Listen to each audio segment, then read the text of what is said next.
Bienvenue dans le cours Introduction à la gestion. Je réponds au nom de Bérénice Absalom. Aujourd'hui, on va parler de la gestion. Le plan, on va introduire la gestion, définir la gestion. On va parler des objectifs de la gestion, des fonctions de base de gestion, des caractéristiques et on termine avec les défis. On commence par faire un rappel sur l'organisation-institution. Une organisation vue comme une institution, c'est un groupe de personnes travaillant pour atteindre un objectif commun. Une organisation, évidemment, doit réaliser plus que la somme des accomplissements individuels. L'organisation fonctionne dans un environnement. L'organisation fait impact sur l'environnement. L'organisation est aussi impactée par l'environnement. On parle donc de l'organisation comme étant un système ouvert sur son environnement. Dans un système, on sait qu'il y a des parties interreliées. On sait qu'il y a l'interdépendance parce que chaque partie, aussi petite soit-elle, apporte sa contribution au bon fonctionnement du système. L'organisation comme système implique qu'il y a des parties prenantes, qu'il y a des ressources, qu'il y a des informations, des objectifs à atteindre, des résultats à donner, etc. Pour combiner tous ces éléments pour donner le résultat attendu, pour combiner tous ces éléments pour atteindre les objectifs de l'organisation, il faut évidemment la gestion. Donc, les organisations ont besoin de gestion. Que ce soit une église, un hôpital, une banque, une boutique, quelle que soit l'organisation, il faut la gestion. Maintenant, la question logique, c'est de se demander, c'est quoi la gestion? La gestion ou encore le management peut être défini comme le fait de parvenir à certains résultats en obtenant, déployant, utilisant et contrôlant les ressources nécessaires. Ça, c'est la définition d'Armstrong. La gestion peut aussi être définie comme le processus qui consiste à faire en sorte que les choses soient faites de manière efficace et efficiente avec et par l'intermédiaire d'autres personnes. C'est la définition de Robbins. On ne va pas faire les choses n'importe comment. On va chercher l'efficacité, c'est-à-dire atteindre les objectifs. On va aussi chercher l'efficience, c'est-à-dire optimiser l'utilisation des ressources. La gestion implique donc utiliser des ressources pour atteindre des objectifs, de l'argent, des personnes, des informations, etc. La gestion implique aussi les techniques qu'on va mettre ensemble pour piloter l'action des individus. Parce que la gestion, c'est quand même une affaire d'individus. Le gestionnaire ne travaille pas seul, il travaille avec d'autres personnes. Existe-t-il une différence entre gestion et leadership? Oui. Le gestionnaire doit exercer du leadership, mais le leadership n'est pas la gestion. Le leadership implique beaucoup plus l'influence. Un leader influence. La gestion, par contre, implique beaucoup plus la réalisation. Il faut faire des choses. On est dans la gestion. Il faut influencer, il faut changer. On est dans le leadership. Existe-t-il une différence entre gestion et administration? La réponse est oui. L'administration est beaucoup plus dans l'orientation. Quand dans une organisation, il y a un conseil d'administration, le conseil oriente. Le conseil indique la voie. La gestion, par contre, est dans l'exécution. On va établir les objectifs stratégiques, on a la mission de l'organisation, c'est au niveau du conseil d'administration. Les gestionnaires, les managers vont faire ce qu'il faut pour exécuter ce qui a été décidé, pour donner du résultat. Administration, c'est beaucoup plus orientation. Gestion, c'est beaucoup plus exécution. La gestion est vue à la fois comme une science et un art. Pourquoi? Parce que quand on dit science, il y a des expériences scientifiques, des théories, analyses statistiques, etc. Oui, on trouve tout ça dans la gestion. Il y a des recherches, il y a des théories de gestion, etc. Mais on se rend compte que ce n'est pas suffisant. Il y a aussi le côté art. Pourquoi? Parce que la gestion se pratique dans une diversité de situations. On n'a pas une solution pour toutes les situations. Il n'y a pas de panacée en gestion. On va avoir des solutions adaptées à différentes situations. Il faut aussi considérer les aspects humains. Les managers sont des personnes. Les gens qui travaillent dans l'entreprise sont aussi des personnes. Différence de personnalité, différence de point de vue, différence d'objectifs personnels, etc. Donc, les aspects humains doivent être pris en compte s'agissant de la gestion. L'incertitude. Quand on planifie, par exemple, on fait une prévision pour l'avenir. Prévoir, c'est voir avant. La situation n'est pas encore matérialisée. On est aujourd'hui, on fait une prévision pour 1 an, pour 2 ans. Donc, il n'y a pas de certitude. Cette incertitude, justement, fait appel à la capacité de réflexion, la capacité de conceptualisation, l'expérience de la personne en question, etc.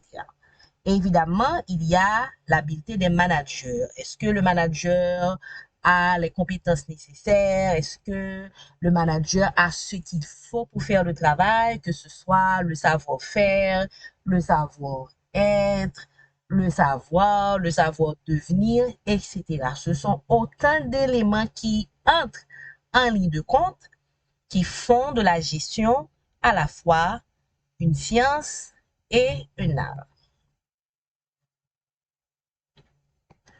Objectif de la gestion. Quand on gère une organisation, pourquoi faire? Plusieurs raisons.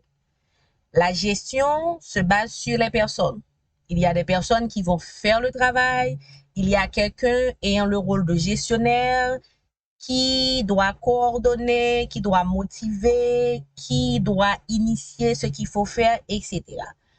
Il faut donc de bonnes relations interpersonnelles pour faciliter l'environnement du travail. Évidemment, ces relations peuvent conduire à l'atteinte des résultats. On ne va pas chercher seulement à avoir n'importe quel résultat, mais on va chercher la performance. Et une entreprise qui est performante sur le long terme, évidemment, va croître. Eh bien, on se rend compte qu'au niveau de la gestion, il faut de bonnes relations interpersonnelles pour donner les résultats attendus, pour aboutir à la performance et finalement pour obtenir la croissance des organisations. Qu'en est-il des fonctions de gestion? Au niveau de la gestion, il y a beaucoup de choses. Mais les 4 fonctions de base restent la planification, l'organisation, le leadership et le contrôle.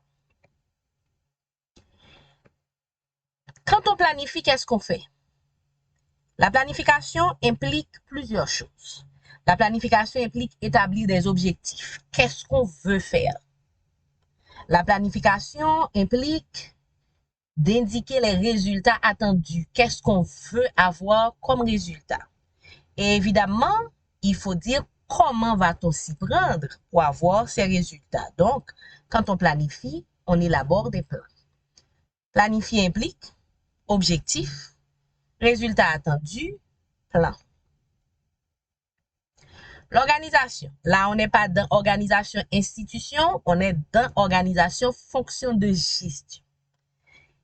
On peut planifier, mais sans organisation, on ne va pas atteindre les objectifs.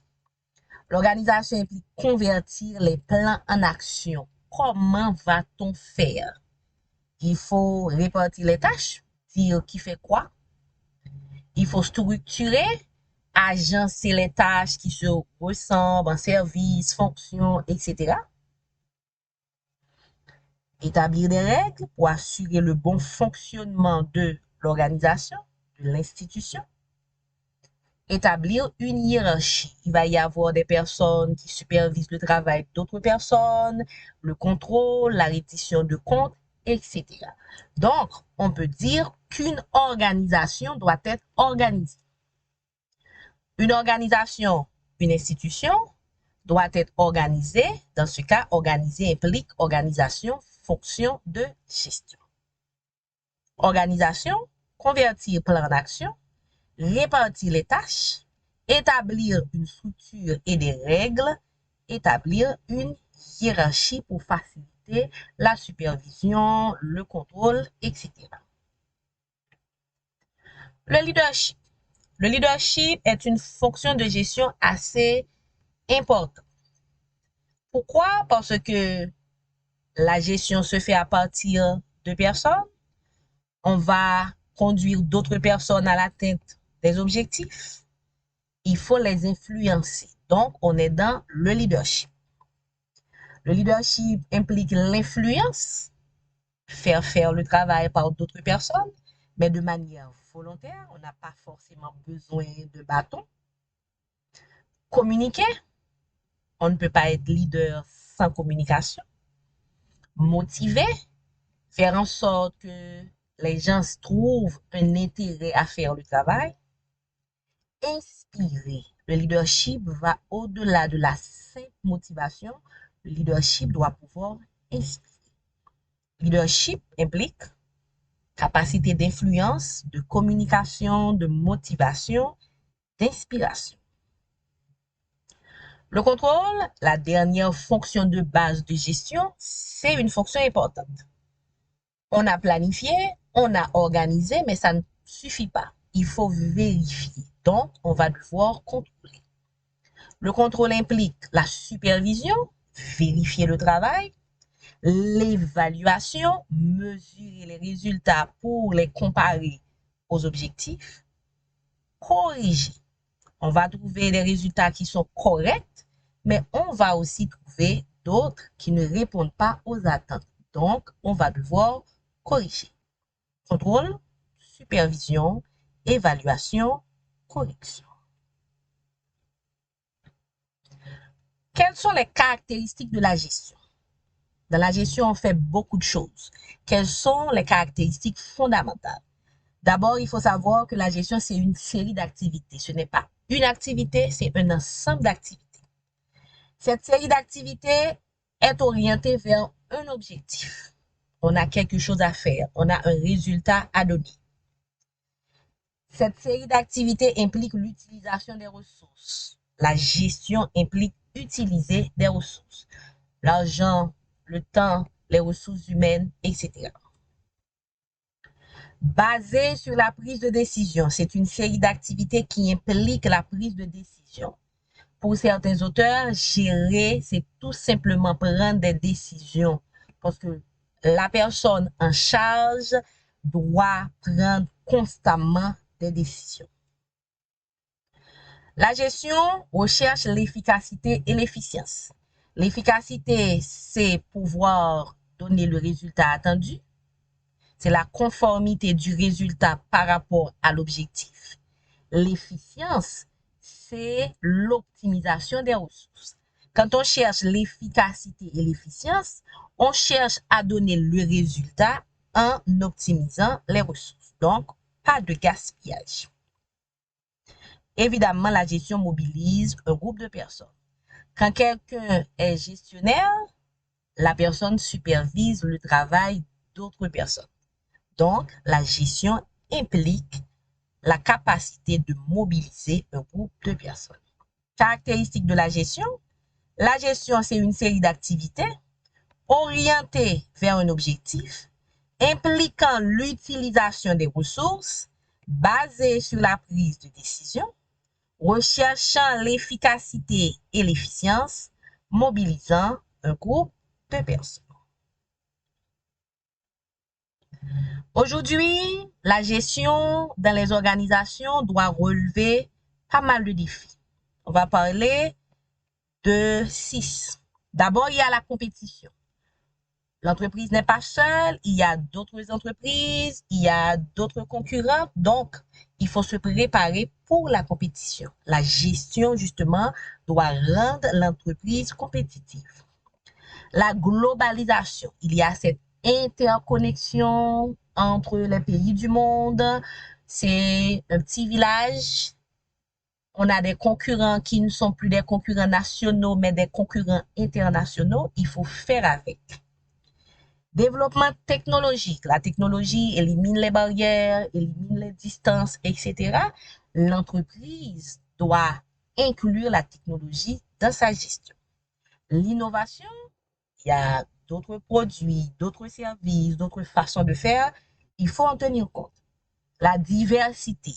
Les gens ne voient pas les choses de la même façon. Les gens n'ont pas les mêmes besoins. Donc, satisfaire clients, employés, autres parties prenantes, ça demande vraiment de la réflexion. L'augmentation des connaissances, les personnes restent plus longtemps à l'école, les personnes sont mieux informées. Là encore, grâce à la technologie de l'information, les personnes sont plus exigeantes.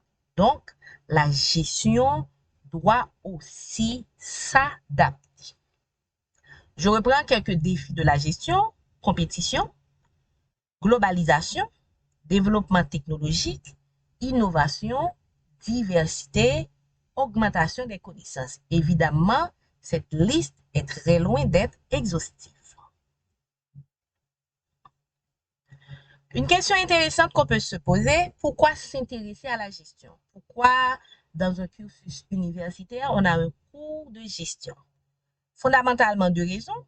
Étudier la gestion permet de comprendre les organisations. Et quand on comprend les organisations, on va pouvoir mieux les gérer. L'étudiant en gestion est appelé à travailler dans les organisations, soit comme employé, soit comme employeur. Dans les deux cas, on aura besoin de connaissances en gestion. On termine pour rappeler que toutes les organisations ont besoin de la gestion. Les organisations fonctionnent dans un environnement et donc forment un système ouvert sur cet environnement. La gestion est importante pour mettre ensemble tous ces éléments du système et donner le résultat attendu. La gestion se fait fondamentalement à partir des 4 fonctions de base. Il y a d'autres éléments, mais ces 4 fonctions restent les 4 fonctions de base de la gestion. Il s'agit de la planification, établir des objectifs et indiquer les plans; de l'organisation, agencer, ordonner, structurer; du leadership, influencer pour l'atteinte des objectifs; et finalement du contrôle, qui implique évaluer et corriger.